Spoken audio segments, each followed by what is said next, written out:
ஓம் சாய்ராம். நல்லது நினைப்போம், நல்லதே நடக்கும். 105வது நாள் பாராயணம் ஸ்ரீ சாய்நாத ஸ்தவனமஞ்சரி. ஸ்ரீ கணேசாய நமக. எல்லாவற்றிற்கும் ஆதாரமானவனே, மயூரேச்சவரா, எல்லாவற்றிற்கும் சாட்சியாக விளங்குபவனே, கௌரியின் புதல்வனே, எண்ணங்களுக்கு எல்லாம் அப்பாற்பட்டவனே, பெருத்த வயிறுடையவனே, ஸ்ரீ கணபதியே என்னை காத்தருள்வீர். நீ எல்லா பூதகணங்களுக்கும் முதல்வன், தலைவன். எனவே கணேசன் என அழைக்கப்படுகிறாய். நீ எல்லா சாஸ்திரங்களாலும் ஏற்றுக்கொள்ளப்பட்டவன், புனிதமான முகமுடைய பாலசந்திரன், சாரதே, வாக்கின் தெய்வமே. நீ வார்த்தைகளுக்கு எல்லாம் தலைவி, உலகின் உயிரோட்டத்தின் காரணகர்த்தாவே. நீ படைப்பாளிகளின் இறைவி. நீ எப்போதும் இத்தேசத்தின் அணிகலன், எங்கும் நிறைந்து இருக்கும் எல்லையில்லாத சக்தியே, உலகின் தாயே, உன்னை வணங்குகிறேன். பூரண முழுமையான பரபிரம்மே, மகான்களுக்கு பிரியமானவனே, பண்டரிநாதன் உருவில் வெளிப்பட்ட அவதாரமே. நீ அன்பு கடவுள், எல்லையற்ற கருணை உள்ளம் கொண்டவனே, பாண்டுரங்கா நரஹரி. பொம்மலாட்டக்காரன் தன் கையிலுள்ள கயிற்றால் பொம்மைகளை ஆட்டுவிப்பது போல் பிரபஞ்சம் எங்கும் நிறைந்து நின்று உலகை ஆட்டுவிக்கும் ஒரு பொம்மலாட்டக்காரன். உன் மெய்ப்பொருளை உய்த்துணர அறிவியல் ஏடுகளும் புனித நூல்களும் இன்னமும் முயன்று கொண்டுதான் இருக்கின்றன. மெத்த படித்தவர்களுக்கு நீ வெளிப்பட்டதே இல்லை. சக்கரபாணியே, அத்தகைய அறிவற்றவர்கள் வெறும் வார்த்தை ஜாலங்களிலேதான் சிக்குண்டவர்கள். மகான்கள் மட்டுமே உன்னை உணர்வார்கள். மற்றவர்கள் குழப்பமடைந்து உள்ளார்கள். உனக்கு பக்தியோடு கூடிய சாஷ்டாங்க நமஸ்காரத்தை செய்கிறேன். 5 முகங்கள் கொண்ட சங்கரனே, மனித மண்டை ஓடுகளாலான மாலை அணிந்தவனே, நீலகண்டனே, திகம்பர ஓங்கார வடிவானவனே, பசுபதியே. எல்லா நேரங்களிலும் எவருடைய உதடுகள் உன் பெயரை உச்சரிக்கிறதோ அவர்களது உலகியல் துன்பங்கள் உடனடியாக நீங்கிவிடும். ஜடாமுடியை தரித்த சிவனே, உன் நாமத்தின் சக்தி அத்தகையது. உன் பாதங்களை வணங்கி நான் சாயிப்புகளை கூறும் இந்த துதியை எழுதுகிறேன். இந்த அருட்பணி முழுமையடைய எனக்கு அருள்வாயாக நீலகண்டா. இப்போது அத்ரி மகரிஷியின் புதல்வரான தத்தாத்திரேயரையும் குலதெய்வமான இந்திரனையும் துக்காராமையும் எல்லா ஞானிகளையும் பக்தர்களையும் பணிகிறேன். சாயிநாதா, உனக்கு வெற்றி கிட்டட்டும். பாவிகளை கடை தேற்றும் கருணை உள்ளவரே, உங்கள் பாதங்களில் என் தலையை வைத்து வேண்டுகிறேன். உன் பாதுகாப்பை எனக்கருள்வாய். நீ முழுமையான பரபிரம்மம், ஆனந்தத்தின் இருப்பிடம். நீயே விஷ்ணு, மனிதர்களுள் தலை சிறந்தவர். மன்மதனை எரித்த உமையொரு பாகனும் நீயே. நீ மனித வடிவில் தோன்றிய இறைவன், அறிவு என்னும் ஆகாயத்து சூரியன்.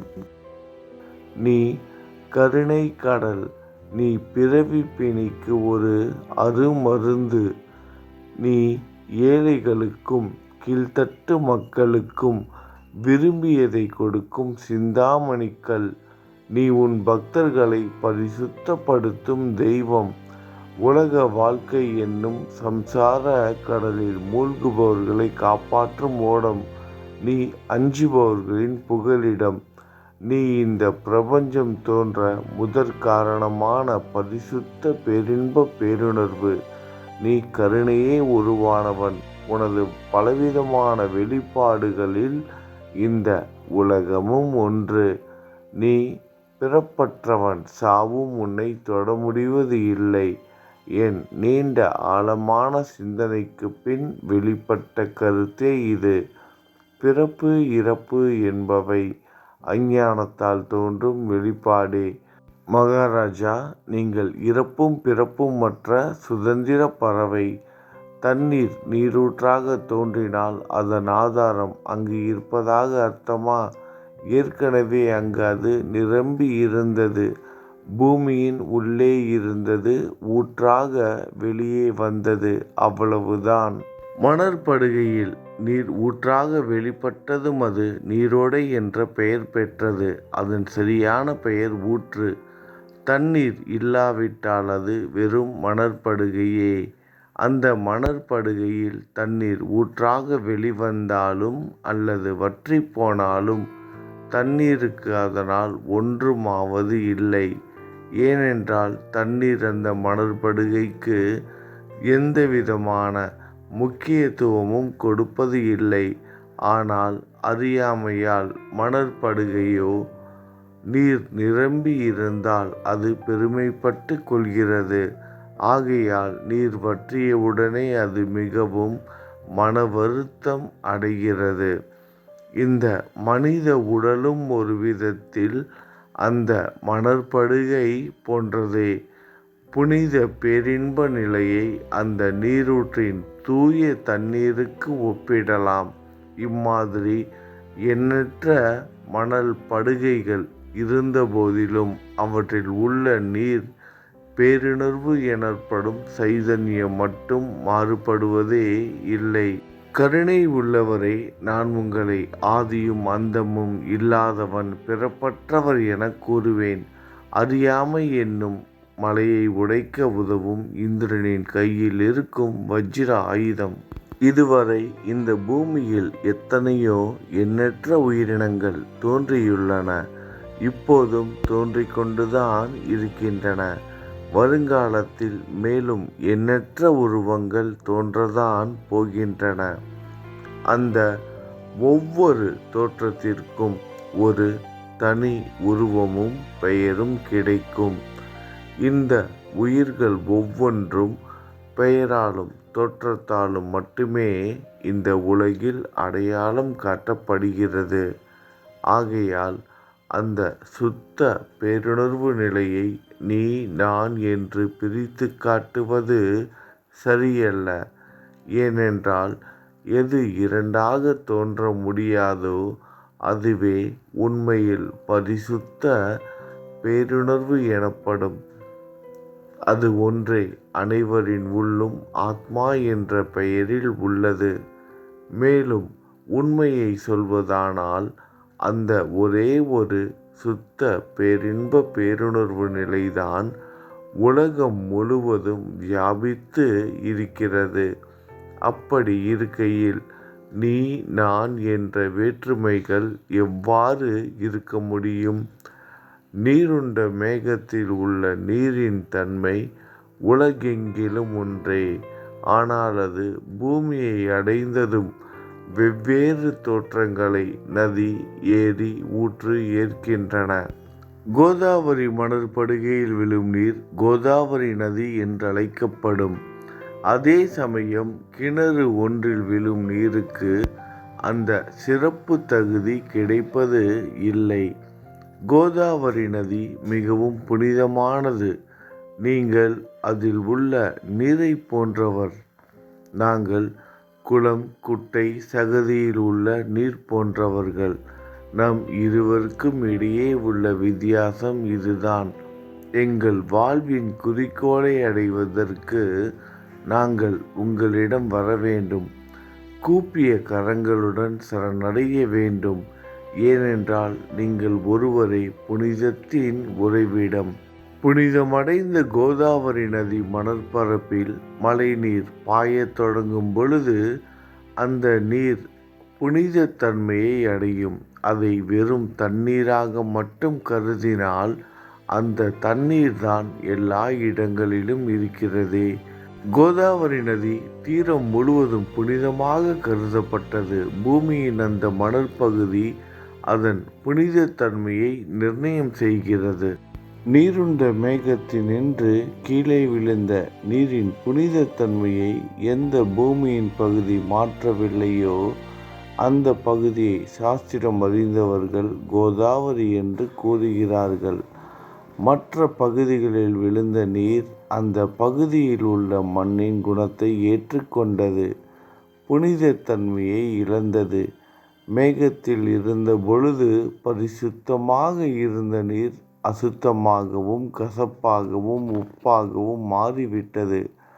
6 வித உட்பகைகளை அகற்றி காமம், கோபம், பேராசை, வெறுப்பு, அகங்காரம், பொறாமை புனித உடலெடுத்து வந்த குருதேவா தங்களை புனித மகான் என்று அழைப்பதை சாலப் பொருந்தும்.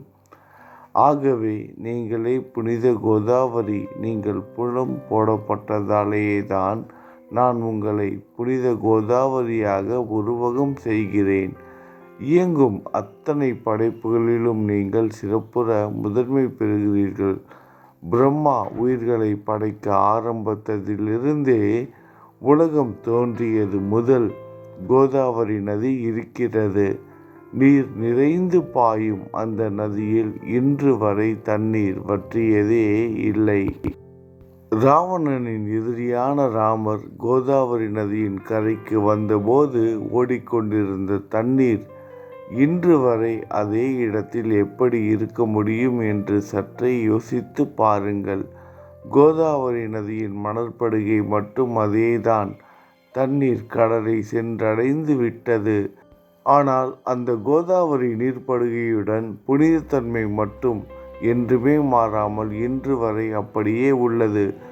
ஒவ்வொரு வருடமும் பழைய நீர் வெளியேறி புதிய நீர் அதற்குள் பாய்கிறது. உங்களுக்கு தெரிந்த வாழ்க்கை நீதிதான் அது. ஒரு நூற்றாண்டை ஒரு ஆண்டாக கணக்கிட்டால் அந்த நூற்றாண்டில் தோன்றிய முனிவர்கள் பாயும் நீரை போன்றவர்கள். அவர்களில் மிகப்பெரிய மகான்கள் அந்த நீரில் தோன்றும் அலைகள் போன்றவர்கள். இந்த புனித கோதாவரி நதியில் முந்தைய நூற்றாண்டுகளில் சனதர், சனந்தனர் போன்ற மகான்கள் வெள்ளமாக தோன்றினார்கள். பிறகு நாரதர், தும்புரு, துருவன், பிரகலாதன், மகாபலி சக்கரவர்த்தி, சபரி, அங்கதன், வாயுகுமாரனான அனுமான், விதுரர், கோபர்களும் கோபியர்களும் வெள்ளமாக தோன்றினர். இவ்வாறு இன்று வரை கடந்த நூற்றாண்டுகள் ஒவ்வொன்றிலும் ஒன்றன் பின் ஒன்றாக மகான்களாகிய வெள்ளம் தோன்றியது. சாயிநாதா, இந்த நூற்றாண்டில் புனித கோதாவரி நதியில் சந்தேகத்திற்கு இடமில்லாமல் நீங்கள் வெள்ளமாக பாய்ந்தீர்கள். எனவே உமது தெய்வீகமான பாதங்களை வணங்குகிறேன் மகாராஜா. நான் செய்யும் தவறுகளை உங்கள் கவனத்தில் வைத்து கொள்ள வேண்டாம் என மன்றாடி கேட்டுக்கொள்கிறேன். நான் ஒரு எளியவன், அறியாதவன், தீய குணங்கள் கொண்ட மிகப்பெரிய பாவி. என்னை புறம் தள்ளி விடாதீர்கள், கைவிட்டு விடாதீர்கள். மட்டமான உலோகத்தையும் தங்கமாக மாற்றும் சக்தி கொண்ட ரசவாத கல் இரும்பினுடைய இயற்கையான தன்மைகளை பொருட்படுத்துவது இல்லை. கோதாவரி நதி தன்னுள் கலக்கும் சிறு ஓடைகளை திருப்பி அனுப்புவது இல்லை. அநேக தீய குணங்களை என்னுள் கொண்டவன் நான். உங்களது கருணை மிகுந்த பார்வையால் அவற்றை சடுதியில் அழித்து விடுங்கள். இது மட்டும்தான் உங்கள் அடிமையான தாஷ்கனுவின் வேண்டுகோள். ரசவாத கல்லின் தொடர்பு ஏற்பட்டும் இரும்பின் இயற்கை தன்மைகள் அளிக்கப்படாவிட்டால் குருதேவா, அது ரசவாத கல்லின் பெருமைக்கு இழுக்கு அல்லவா? என்னை பாவியாகவே இருக்கும்படி விட்டுவிடாதீர்கள். தங்களை குறைவாக மதிப்பிட்டு கொள்ளாதீர்கள். நீங்கள் ரசவாதக்கல், நான் இரும்பு. எனக்கு ஏற்படும் இழிவுகள் தங்களுக்கு ஏற்படும் இழிவுகள் அல்லவா? ஒரு குழந்தை தவறுகள் செய்து கொண்டேதான் இருக்கிறது. ஆனால் அதற்காக தாயார் கோபமடைவது இல்லை. இதை தாங்கள் நினைவில் வைத்து கொண்டு எனக்கு உங்கள் அருளாசிகளை தாருங்கள். சத்குரு சாயிநாதா, நீங்கள் எனது கற்பக விருட்சம், சம்சார கடலை கடக்க உதவும் கப்பல். சந்தேகத்திற்கு இடமின்றி நீங்கள் ஒருவர் மட்டுமே என்னை கடை தேற்ற முடியும். நீங்கள் எனக்கு காமதேனுவாகிய பசு, நீங்கள் சிந்தாமணிக்கல், ஞானவானில் சூரியன் தாங்கள், நீங்கள் நற்பண்புகளின் சுரங்கம், ஸ்வர்க்கத்திற்கு ஏறி செல்ல உதவும் ஏணி நீங்கள், புனித செயல்களின் நிறைகள் நிறைய கொண்டவரே, பரிசுத்தமானவரே, சாந்தி மற்றும் பேரின்பத்தின் மொத்த உருவமே, இரண்டாக இல்லாதவரே, வேறுபாடு இல்லாதவரே, அறிவு கடவுளே, குறைகளற்ற முழுமையான அறிவாக உருவெடுத்தவரே, மனிதர்களில் உன்னதமானவரே, சாந்தி மற்றும் மன்னிப்பதின் உறைவிடமே, பக்தர்களின் அடைக்கலமே, என்னை ஆசீர்வதியுங்கள், என்னை ஆசீர்வதியுங்கள். சத்குரு மச்சீந்திரநாதர் நீயே. சிவன் நெற்றிக்கண்ணை திறந்தவுடன் அந்த அக்னியில் தோன்றிய மகாத்மா ஜாலந்தரும் நீயே. நீங்கள் மகாராஷ்டிராவில் தோன்றி பக்தி மார்க்கத்தை பரப்பிய ஞானிகள் நிவர்த்திநாதர், ஞானேஸ்வரர், கபீர்தாசர், ஷேக் முகமது ஏகநாதர். நீங்கள் போதவா தத்தகுருவின் குரு நீங்களே. பண்டரிநாதரின் அடியவர் சாவதா மாலி. நீங்கள் உண்மையில் ஆஞ்சநேயரின் மறு அவதாரம், ராமபக்தர். நீங்கள் மகாராஷ்டிரா ஞானி பாண்டுரங்கன் மீது அபகங்கள் என்னும் கீர்த்தனை நிறைய இயற்றிய துக்காராம் சாயிநாதா. நீங்கள் முஸ்லிம் ஞானி ராமபக்தர் சகாராம். நீங்கள் தத்தாத்திரேயரின் மறு அவதாரம் மாணிக் பிரபு. உங்களது இன்றைய அவதார தோற்றம் மற்றும் உங்களுடைய எண்ணற்ற தன்மையை புரிந்து கொள்ள உண்மையில் கடினமாக இருக்கிறது. உங்களது ஜாதி குலம் பற்றிய எதையும் நீங்கள் எவருக்கும் வெளிப்படுத்தியது இல்லை. சிலர் உங்களை முஸ்லிம் என்கிறார்கள், சிலர் உங்களை பிராமணர் என்கிறார்கள். கிருஷ்ணரை போன்று எண்ணற்ற தெய்வீக லீலைகளை செய்வது எல்லாம் உங்களுக்கு ஒரு விளையாட்டு. ஸ்ரீ கிருஷ்ண பரமாத்மாவை பார்த்து உய்த்துணர்ந்த மக்கள் பலவிதமான பெயர்களிட்டு அவரை அழைத்தனர். சிலர் அவரை யதுகுலத்தின் அணிகலன் என்றார்கள், சிலர் அவரை மாடுகள் மேய்க்கும் இடையன் என்றனர். யசோதை அவரை பச்சிளம் குழந்தை என்றாள். கிருஷ்ணரின் மாமனாகிய கம்சன் அவரை மகா காலன், உயிரை குடிக்கும் யமன் என்றான். அர்ஜுனன் அவரை எங்கும் நீக்கமற நிறைந்துள்ளவர் என்றான். அவ்வாறே குருநாதா, ஒவ்வொரு மனிதனின் மனநிலைக்கு ஏற்ப, அவரவர் எண்ணங்களுக்கு ஏற்ப உங்களுக்கு பெயர்களை சூட்டினார்கள். மசூதி நீங்கள் வாழும் இருப்பிடம். இந்து மத வழக்கப்படி உங்கள் காதுகள் குத்தப்படவில்லை. பாத்தியா ஓதுவதை பார்த்து நீங்கள் முஸ்லீம் என்று கூறுவது பொருத்தமானதே. கருணாமூர்த்தியே, அதேபோல் நீங்கள் அக்னியை வழிபடுவதை பார்த்து நீங்கள் ஒரு இந்து என்று முடிவு செய்யப்பட்டது. இந்த வெளிப்புற வித்தியாசங்களை வீண் விவாதம் செய்யும் எண்ணம் கொண்டவர்களே விரும்புவார்கள். உண்மையான ஞானத்தில் ஆர்வம் கொண்டவர்கள் இந்த வெளிப்புற வேறுபாடுகளுக்கு முக்கியத்துவம் தரமாட்டார்கள். நீங்கள் பிரம்மத்தின் நிலையில் இருக்கிறீர்கள். ஜாதி குலம் போன்றவை உங்களுக்கு முக்கியமில்லை. நீங்கள் எல்லோருக்கும் மேலான உயர்ந்த குருவாகவும் இந்த பிரபஞ்சத்தை படைத்தவராகவும் இருக்கிறீர்கள். முஸ்லிம் இந்துக்களுக்கு இடையே பகைமை உணர்வு ஏற்பட்டதால் அவர்களுக்கு இடையே இணக்கமான உறவையும் ஒற்றுமையையும் ஏற்படுத்துவதற்காகவே நீங்கள் மசூதியில் அமர்ந்து அக்னி வழிபாட்டை நடத்தி உங்கள் லீலைகளை பக்தர்களுக்கு காட்டினீர்கள். நீங்கள் ஜாதி மதங்களுக்கு அப்பாற்பட்டவர். நீங்கள் பிரம்மமே. உண்மையில் அதுவே பிரம்மமே நீங்கள்தான். நீங்கள் உண்மையில் எண்ணங்களுக்கும் அப்பாற்பட்டவர். உங்களை பற்றிய வாத பிரதிவாதங்கள், ஊகங்கள், ஆதாரம் இல்லாத கருத்துக்கள் நடமாடும் இடத்தில் என் வார்த்தைகளுக்கு முக்கியத்துவம் எப்படி கிடைக்கும்?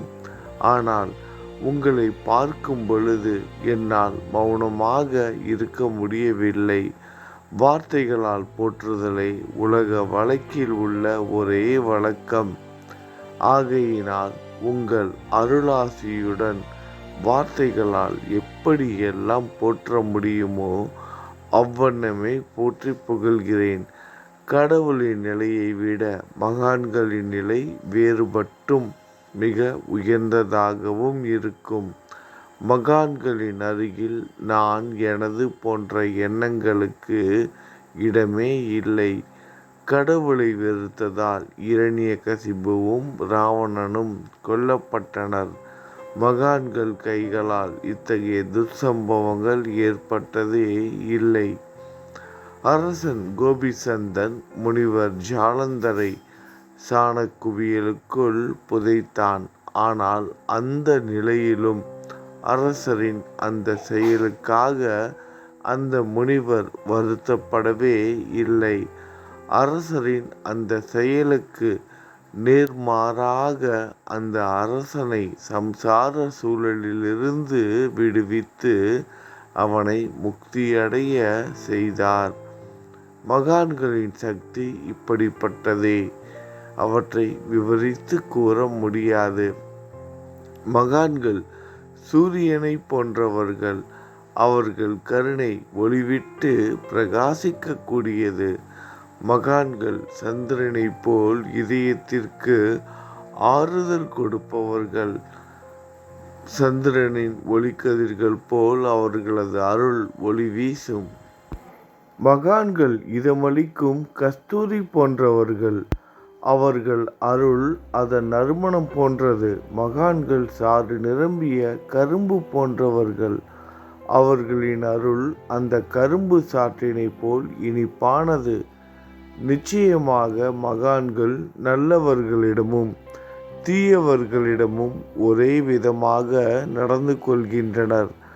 அதற்கு மேலாக பாவிகளிடம் அவர்கள் காட்டும் அன்பு அளவிட முடியாதது. கோதாவரி நதியில் அழுக்கடைந்த துணிகளே சுத்தம் செய்யப்பட வேண்டி வருகின்றன.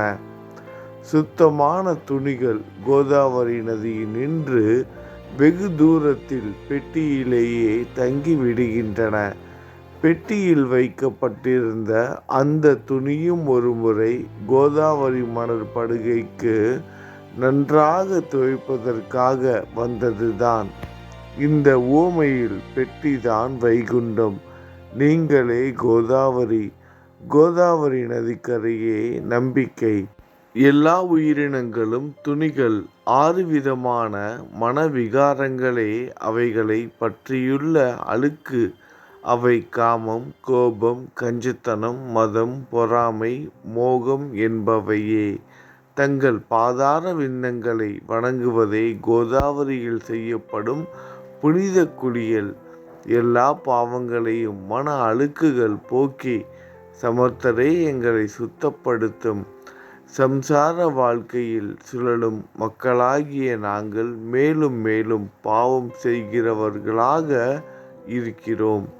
எனவே மகான்களின் தரிசனம் பெறுவதற்கு நாங்கள் தகுதியுடையவர்கள் ஆகிறோம். கோதாவரி நதியில் தண்ணீர் நிரம்பி உள்ளது. படித்துறையில் துவைப்பதற்காக துணிகள் வருகின்றன. அவை துவைக்கப்பட்டு சுத்தப்படுத்தப்படாவிட்டால் அது கோதாவரி நதிக்கல்லவா இழுக்கை தேடித்தரும். நீங்கள் அடர்ந்த இலைகளுடன் கூடிய நிழலையும் குளிர்ச்சியையும் தரும் மரம். உண்மையில் நாங்கள் வழிப்போக்கர்கள். எங்களை 3 வித துக்கங்கள், இயற்கை இடர்பாடுகளால் வரும் துன்பங்கள், நமது உடலுக்கு வரும் நோய் நொடிகள், அஞ்ஞானத்தால் நிரம்பிவிடும் பாவ மூட்டை எனப்படும் வெயில் சுட்டெரிக்கின்றன. கருணாமூர்த்தியே, அந்த சுட்டெரிக்கும் 3 வித தாபங்களின் வெப்பத்திலிருந்து எங்களை காப்பாற்றும். தங்கள் அன்பு மிகுந்த கருணை என்னும் குளிர் நிழல் இந்த சம்சாரம் என்னும் வாழ்க்கை கடலை கடக்க உதவும் தன்மை கொண்டது. மரத்தின் அடியில் அமர்ந்தும் ஒருவன் சூரியனின் சுட்டெரிக்கும் வெப்பத்தை உணர்ந்தால் அந்த மரத்தை நிழல் தரும் மரம் என்று கூற முடியுமா? பாருங்கள், உங்கள் அருளின்றி இந்த உலகில் நல்லது என்பது ஏற்படுவது இல்லை. எனவே தர்மத்தை நிலைநிறுத்துவதற்காக சேஷசாயி பாம்பு படுக்கையில் இருப்பவனை அர்ஜுனனுக்கு நண்பனாக, வழிகாட்டியாக மற்றும் ஆன்மீகவாதியாக மாறினார். சுக்ரீவனின் அன்பினாலேயே விபீடனன் அரசன் ராமனின் நட்பை பெற்றான். ஸ்ரீ ஹரியும் மகான்கள் மூலமாகத்தான் பெருமை பெற்றார். பிரம்மம் உருவமற்றது. எனவே வேதங்களால் அதை வர்ணிக்க முடியவில்லை. பூமியில் அதை மனித உருவில் தோன்ற வைத்து மகான்கள் அதன் உருவமற்ற தன்மையை மாற்றினர்.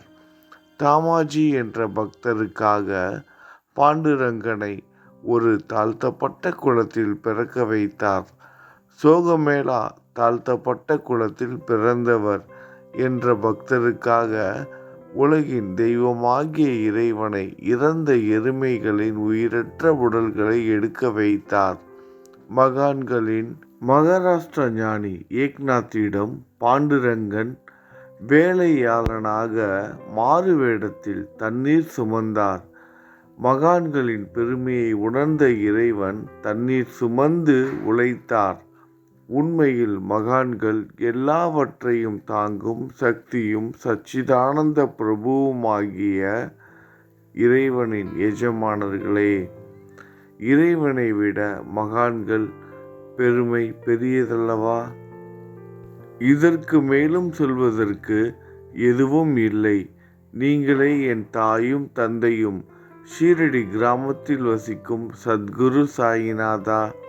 பாபா, உங்கள் லீலைகளை எவர் ஒருவராலும் உண்மையிலேயே முழுமையாக புரிந்து கொள்ள முடியாது என்கிற போது சாதாரண மனிதனாகிய நான் எவ்வாறு அவற்றை விளக்க முடியும்? கூறுங்கள். எல்லா உயிரினங்களையும் காப்பாற்ற நீங்கள் ஷீரடிக்கு வந்து இருக்கிறீர்கள். மண் அகல் விளக்குகளில் வெறும் தண்ணீரை ஊற்றி அவற்றை எரிய வைத்தீர்கள். மிக குறுகிய மரப்பலகையை தொங்கும் ஊஞ்சல் படுக்கையாக்கி உங்கள் யோக சக்தியை உங்கள் பக்தர்களுக்கு காட்டினீர்கள். அநேக பெண்களின் மலட்டுத்தன்மையை முழுவதுமாக நீக்கினீர்கள். உதியின் மூலம் அநேகம் பேரின் வியாதிகளை குணமடைய செய்தீர்கள். இவ்வுலக சம்பந்தமான துன்பங்களை நீக்குவது உங்களுக்கு ஒரு பொருட்டே அல்ல. யானை ஒன்று எறும்பை சுமையாக கருதுமா? குருராயா, இப்பொழுது இந்த எளியவன் பால் கருணை காட்டுங்கள். உங்கள் பாதங்களில் சரணடைந்து விட்டேன். என்னை திருப்பி அனுப்பி புறம் தள்ளி விடாதீர்கள். மகாராஜ், நீங்கள் அரசர்களுக்கு எல்லாம் அரசன். நீங்கள் குபேரனை விட செல்வம் அடைந்தவர். நிச்சயமாக தன்னிகரற்ற வைத்தியர். உங்களை விட மேலானவர் எவரும் இல்லை. மற்ற கடவுள்களை வணங்குவதற்கு தனித்தனியாக பூஜை பொருட்களும் வழிபாட்டு முறைகளும் உள்ளன. ஆனால் உங்களை வணங்குவதற்கு தகுதியான பொருட்களே இந்த உலகில் இல்லை. சூரியனின் ராஜ்யத்தில் தீபாவளி பண்டிகையை கொண்டாடுவது என்றால் எந்த விதமான பொருட்களை கொண்டு அதை கொண்டாடுவோம்? சமுத்திரத்தின் தாகத்தை தணிக்க பூமியில் போதுமான தண்ணீர் கிடைக்காது. நெருப்பை சூடாக்குவதற்கு எங்கிருந்து அக்னியை கொண்டு வருவது? ஸ்ரீ சமர்த்த குருராயா, பூஜை செய்ய உதவும் பொருட்கள் யாவற்றிலும் இருப்பது உன் ஆத்மாவே. ஆரம்பம் முதலே அவை உன் ஒரு பகுதியே. மேலே கூறப்பட்டவை எல்லாம் தத்துவார்த்த ரீதியில் கூறப்பட்டவையே. எனக்கேற்பட்ட அடிப்படையில் கூறப்பட்டவை அல்ல. அனுபவங்கள் இன்றி கூறப்படும் வார்த்தை ஜாலங்கள் வீணே. சம்பிரதாய சடங்குகளின்படி உங்களுக்கு பூஜை செய்ய வேண்டுமென்றால் அதனை செய்வதற்கு தேவையான பூஜை சாமான்கள் என்னிடத்தில் இல்லை என் குருநாதா. கருணை உடையவரே, அடிக்கடி என் கற்பனை திறனின் அடிப்படையில் உங்களுக்கு நான் வழிபாடு செய்கிறேன். அந்த வழிபாட்டை இந்த அடிமையிடமிருந்து ஏற்றுக்கொள்ளுங்கள். இப்போது என் அன்பு கண்ணீரால் உங்கள் கால்களை கழுவுகிறேன். உண்மையான பக்தி என்னும் சந்தனத்தை அரைத்து சாந்தாக்கி உமக்கு இடுகிறேன். அழகிய வார்த்தைகளால் எழுதப்பட்ட இந்த துதி என்னும் கப்னியை உமக்கு அணிவிக்கிறேன். இந்த புகழ் மாலையை உங்கள் கழுத்தை சுற்றி அணிவிக்கிறேன். என் கெட்ட குணங்களை தூபமாக்கி உமக்கு முன் எரிய விடுகிறேன். தீய குணங்களின் கூட்டுப்பொருளேயானாலும் அது எரியும் போது அதிலிருந்து தீய வாசனை எழுவது இல்லை. சத்குருவுக்கு முன்பு இல்லாமல் வேறு எங்காவது இந்த தூபம் எரியவிடப்பட்டால் அங்கெல்லாம் இந்த தூபத்தின் நிலை கீழே கொடுத்த மாதிரி ஆகும். அதாவது சாம்பிராணியை நெருப்பில் போட்டவுடன் அது பொசுங்கி அதில் உள்ள நல்ல மனம் என்ற நற்குணம் அதை விட்டு மறைந்து போகிறது. சத்குருவே, உமக்கு முன் அதை எரியவிட்டால் இதற்கு மாறாக நிகழ்கிறது. தீய தன்மைகள், அழுக்குகள் அக்னியில் எரிந்து விடுகின்றன. உலகம் பார்த்து சந்தோஷப்படும் வகையில் அதன் நற்குணம் அதிலேயே தங்கிவிடும். மனதில் உள்ள தீய குணங்கள் யாவும் எரிந்த பிறகு மனம் மாசற்றதாகிறது. கங்கையில் உள்ள மாசுக்கள் நீங்கியவுடன் கங்கை புனிதமடைகிறது. மாயை, மோகம் என்ற தீபத்தை உமக்கு முன் ஏற்றி காட்டுகிறேன். அதன் மூலம் என் மனம் வைராக்கியத்தை அடைய அருள் செய்வீராக குருராயா. பரிசுத்தமான நம்பிக்கை என்ற சிம்மாசனத்தை நீங்கள் என்னுள் அமர்வதற்கு ஆசனமாக உமக்கு தருகிறேன். அதை பெற்றுக்கொண்டு என் பக்தி என்ற நைவேத்தியத்தை ஏற்றுக்கொள்ளுங்கள். அதன் சாரத்தை எனக்கு கொடுப்பீராக. ஏனெனில் நான் உமது பால்குடி மாறாத பச்சிளம் குழந்தை. உங்கள் அருட்பாலில் எனக்கு உரிமை உண்டு.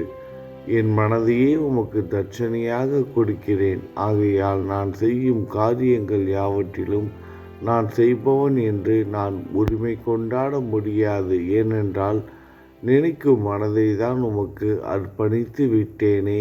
இப்பொழுது பணிவுடன் கூடிய பிரார்த்தனையோடு உங்களை சாஷ்டாங்க நமஸ்காரம் செய்கிறேன். தெய்வீக சாயிநாதா, தயவு செய்து நீங்கள் அதை ஏற்றுக்கொள்ளுங்கள். 8 பிரார்த்தனைகள். சாயிநாதா, சாந்தமான மனமுடையவரே, அறிவின் சிகரமே, அன்புள்ளம் கொண்டவரே, கருணை கடலே, உண்மையின் உறைவிடமே, மாயை என்னும் இருளை அகற்றுபவரே, ஜாதி மதங்களுக்கு அப்பாற்பட்ட துறவியே, எங்களின் புரிந்து கொள்ளும் திறமைக்கும் அப்பாற்பட்டவரே, அன்பின் இருப்பிடமே, ஷீரடிநாதா, என்னை காப்பாற்றும். ஞான சூரியனே, ஞானத்தை அளிப்பவரே, எல்லாவித நல்ல செயல்களையும் செய்பவரே, பக்தர்களின் மனங்களில் ஒளிரும் பரமஹம்சரே, தங்களை சரணடைந்தவர்களை காப்பவரே, படைக்கும் தொழில் புரியும் பிரம்மாவே நீங்கள், காக்கும் கடவுள் விஷ்ணுவே நீங்கள், 3 உலகங்களையும் பூவுலகம், சொர்க்கம், நரகம் கடைசியில் லயமடைய செய்யும் ருத்திரனும் சிவன் நீங்களே. நீங்கள் இல்லாத இடமே இந்த பூமியிலேது. எல்லாம் அறிந்த இறைவன் நீங்கள். எங்கள் அனைவரின் இதயங்களிலும் வசிப்பவரும் நீங்களே. எனது எல்லா குற்றங்களையும் மன்னிக்க வேண்டும் என வேண்டி கேட்டுக்கொள்கிறேன். அலை அலைகளாக வரும் சந்தேகங்களையும் மன மயக்கங்களையும் போக்குவீராக. நீங்கள் பசு, நான் புதிதாக பிறந்த இளம் கன்று. நீங்கள் சந்திரன், நான் சந்திர காந்தக்கல். தங்கள் பாதங்கள் கங்கை நதி. புண்ணியத்தை தருவதால் பணிவுடன் இந்த அடிமை உங்களுக்கு தலை வணங்குகிறேன். உங்கள் கைகளை என் தலைமீது வைத்து ஆசி கூறுங்கள். கவலைகளும் துன்பங்களும் பறந்தோடட்டும். நான் உங்கள் அடிமை. இந்த 8 துதிகளையும் கூறி நான் உங்களை சாஷ்டாங்கமாக நமஸ்கரிக்கிறேன். எனது பாவங்கள், துயரங்கள், ஏழ்மை யாவும் உடனடியாக விலகட்டும். நீங்கள் பசு, நான் இளம் கன்று. நீங்கள் தாய், நான் உங்கள் குழந்தை. என் மீது கடுமை காட்டாதீர்கள். நீங்கள் மேற்கு தொடர்ச்சி மலைப்பகுதி, மலையகிரியில் உள்ள சந்தனம். நான் முள் அடர்ந்த புதர். நீங்கள் புனிதமான கோதாவரி நீர். நானோ பெரும் பாவி. குருநாதா, உங்கள் தரிசனம் கிடைத்த பிறகும் என்னிடம் உள்ள கெட்ட குணங்கள் என்ற அழுக்கு என் மனதிலேயே தங்கி இருக்குமானால் உங்களை சந்தனம் என்று யார் கூறுவார்கள்? கஸ்தூரியின் அருகாமையில் உள்ள மண்ணும் உயர்வாக போற்றப்படுகிறது. மலரின் தொடர்பினால் தானே அதன் நாரும் தலையில் உயர்ந்த இடத்தை பிடிக்கிறது. மகான்களும் அப்படிப்பட்டவர்களே. அவர்களுடன் தொடர்புடைய எந்த பொருளும் மிகவும் உயர்வாக மதிக்கப்படுகிறது. சிவபெருமான் விபூதி, லங்கோடு, நந்தி ஆகியவற்றை ஏற்றுக்கொண்டதால் 8 திக்குகளிலும் அந்த பொருட்கள் புகழப் பெறுகின்றன. இடையர்களை மகிழ்விப்பதற்காக யமுனை நதிக்கரையில் உள்ள பிருந்தாவனத்தில் உலகிற்கெல்லாம் இறைவன் தகிகாலா உரியடி விளையாட்டு என்ற விளையாட்டை விளையாடினான். அதுவும் அறிவுடையோர் மத்தியில் ஏற்றுக்கொள்ளப்பட்டது.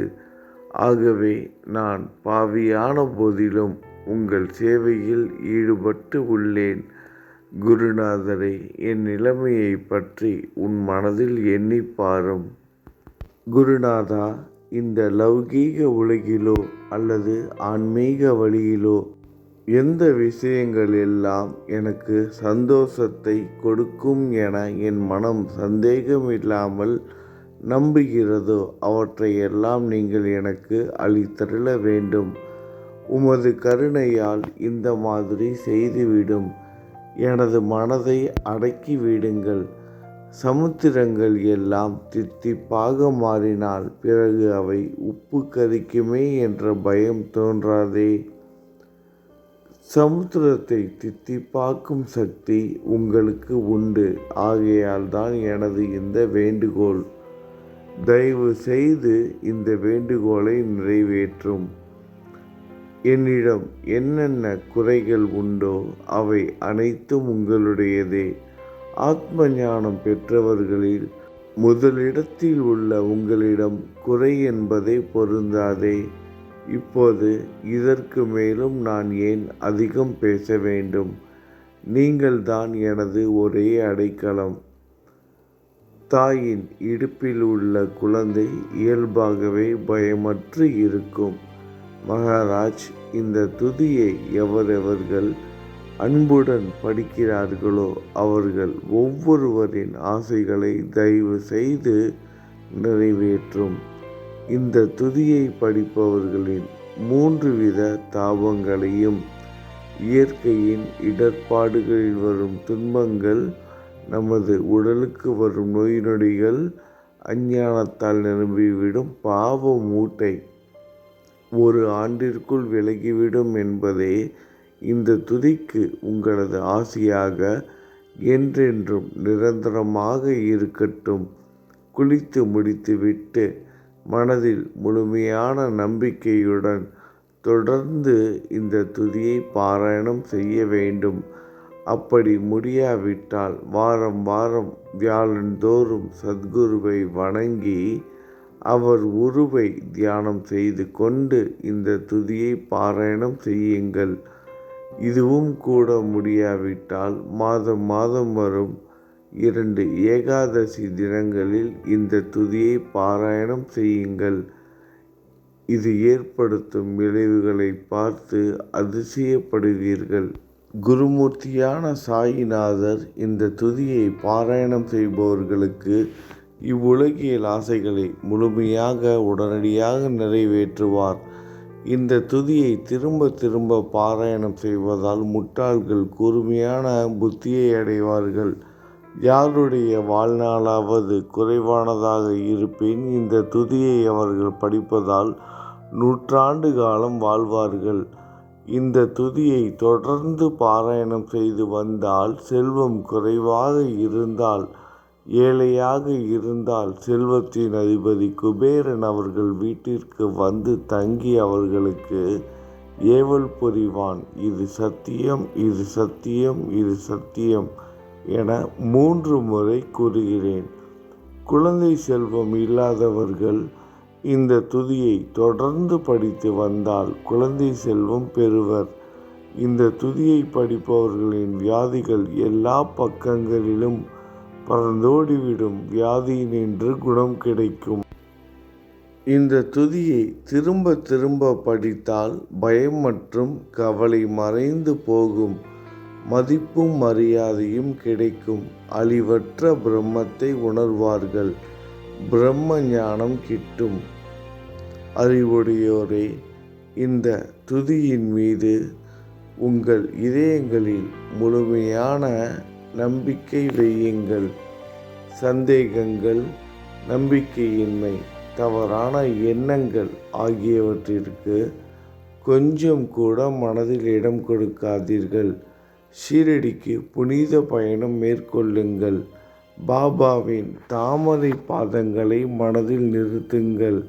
அவர் அனாதைகளின் உறவினர். பக்தர்களின் விருப்பங்களை நிறைவேற்றும் கற்பகத்தரு. பாபாவால் உணர்வூட்டப்பட்டு இந்த துதியை நான் இயற்றினேன். இல்லாவிட்டால் எந்த விதமான முக்கியத்துவமும் இல்லாத என்னால் இந்த துதியை எவ்வாறு எழுத முடியும்? சக ஆண்டு 1840, ஆங்கிலம் ஆண்டு 1918. புரட்டாசி மாதம் வளர்பிறையில் விநாயகர் சதுர்த்தி அன்று திங்கட்கிழமை 2வது யாமத்தில் சூரிய உதயத்திற்கு முன் இந்த பாமாலை நிறைவு செய்யப்பட்டது. புனிதம் வாய்ந்த நர்மதா நதிக்கரையில் இந்தூருக்கு அருகில் உள்ள ஊரான மகேஸ்வர சேஸ்திரத்தில் ஸ்ரீ அகல்யா தேவியின் சந்நிதியில் ஸ்ரீ சாயிநாதரை போற்றி பாடும் இந்த ஸ்தவன மஞ்சரி நிறைவடைந்தது. மகேஸ்வரம் என்ற புனித தலத்தில் இந்த துதி நிறைவடைந்தது. ஸ்ரீ சாயிநாதர் என் மனதிற்குள் புகுந்து இந்த துதியின் ஒவ்வொரு வார்த்தையையும் என்னை கூற வைத்தார். எனது சீடன் தாமோதரன் இதை நான் கூற கூற எழுதினான். தாஸ்கனுவாகிய நான் எல்லா ஞானிகள் மற்றும் துறவிகளின் வேலையால் எங்கும் மங்களம் பொங்கட்டும். ஸ்ரீ சாயிநாதரை போற்றி பணிவுடன் எழுதப்பட்ட இந்த ஸ்ரீ சாயிநாத ஸ்தவன மஞ்சரி என்ற துதி பாராயணம் செய்பவர்கள் சம்சார கடலை கடக்க உதவட்டும். இது ஸ்ரீ பாண்டுரங்கனுக்கு தாஸ்கனுவின் நம்பிக்கை மற்றும் பணிவோடும் கூடிய பிரார்த்தனை. நல்லது நினைப்போம், நல்லது நடக்கும். ஓம் சாய்ராம்.